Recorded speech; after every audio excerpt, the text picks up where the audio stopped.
पाकिस्तान में तिब्बी सहूलतों की कमी तो वाज़ेह ही है और जहाँ सहूलत मौजूद भी है तो उसका मयार इतना ऊंचा नहीं। हुकूमती अस्पतालों और डिस्पेंसरियों में डॉक्टरों की कमी, गंदगी और गफलत की वजह से आवाम को कई मसाइल का सामना करना पड़ता है और गरीब तबके के लिए इन अस्पतालों में जाने के अलावा और कोई रास्ता नहीं, बल्कि ये भी उनको महंगा पड़ता है।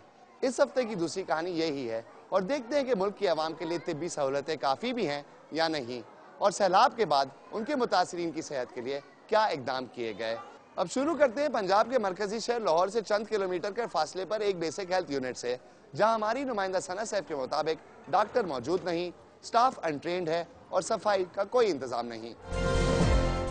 मेरे पीछे जो आप मनाजिर देख रहे हैं वो किसी जौहर के या किसी खंडर के नहीं, बल्कि ठोकर न्याज बेग के इलाके यानी PP 160 में मौजूद वाहिद बुनियादी मरकज़ सेहत के हैं, जहां पर रोज़ाना ना सिर्फ न्याज बेग गांव से बल्कि इस इलाके में आसपास में जितने भी गांव मौजूद हैं वहां से तकरीबन रोज़ाना 200 से 250 के करीब मरीज़ यहां पर इलाज के गर्ज से आते हैं।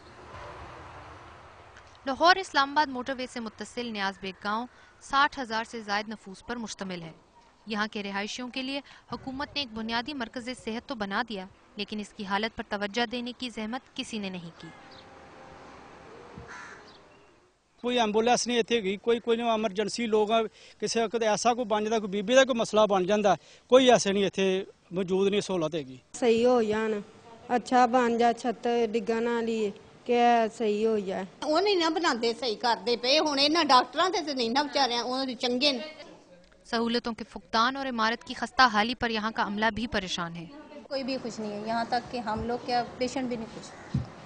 एक डेंजरस पॉइंट बना हुआ है, कभी भी हादसाती मौत में ही शामिल होना है किसी को। 2 साल पहले ये कुछ बनाना शुरू किया था हॉस्पिटल, तो वो उसकी वजह से ये सारी चारदीवारी जो उनसे है इन्होंने ख़त्म किया, और उसके बाद तो ना वो बनी, तो जो टूट गई वो टूट गई, बल्कि ईंटें भी लोग उठा के ले गए। यहाँ पानी नहीं है, बत्ती नहीं है, गैस नहीं है, कदा दीवारें गिरती हैं, क्या करें। आए न कई दफ़ा कोई देख भी जाते हैं, सर्वे कर जाते हैं, कहते हैं आज बनेगा काल बनेगा, कुछ भी नहीं। इस मरकज़ सेहत से मुल्हिका कुछ और इमारतें भी हुकूमती बेतवज्जही का मुंह बोलता सबूत है। मैं इस वक्त मौजूद हूँ इस मरकज़ सेहत से ही मुल्हिका एक इमारत में, जो कि पहले कभी इस्तेमाल में थी, मगर अब जो इसका हाल है वो आप खुद देख सकते हैं। इसके अलावा इसके चारों अतराफ में एक बाउंड्री वॉल हुआ करती थी, जो कि करीबन 2 साल कबल दोबारा कंस्ट्रक्शन के गर्ज से गिराई गई थी, मगर अब उस बाउंड्री वॉल का कहीं कोई नामो निशान नहीं। चार दीवारी से महरूम इस मरकज़ के बाकी ब्लॉक्स का इस्तेमाल तो हो रहा है, मगर मवेशी और नशे के आदी अफराद की पनाहगाह के तौर पे। जितने भी जो जानवर हैं, ये भैंसें हैं, ये गायें हैं, वो जो बांधी जाती हैं। हमने इतनी बार लिख कर भी दिया है, महकमे वाले इधर आए भी हैं, इंस्पेक्शन टीम भी इधर आई है, उन्होंने सर्वे भी किया है, मगर आज तक ना इसका कोई काम नहीं हो सका। ये मरकज़ 1978 में न्याज बेग और आसपास के देहात के लिए बनाया गया था। बढ़ती हुई आबादी के बायस अब ये ना तो मकामी आबादी की ज़रूरत पूरी कर रहा है, ना ही इस हालत में है कि यहाँ मरीजों का इलाज किया जा सके। सना सैफ, डॉन न्यूज़, लाहौर।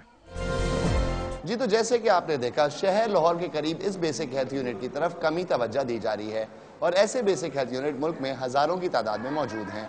वक्त हुआ एक छोटी सी ब्रेक का, लेकिन वापस आकर हम आपको खैबर एजेंसी के वाहिद हेडक्वार्टर अस्पताल के हालात ज़ार बताएंगे और ये भी देखते हैं कि बन्नू में करोड़ों रुपए मुख्तस होने के बावजूद बेसिक हेल्थ यूनिट क्यों नाकाफ़ी हैं। हमारे साथ रहें।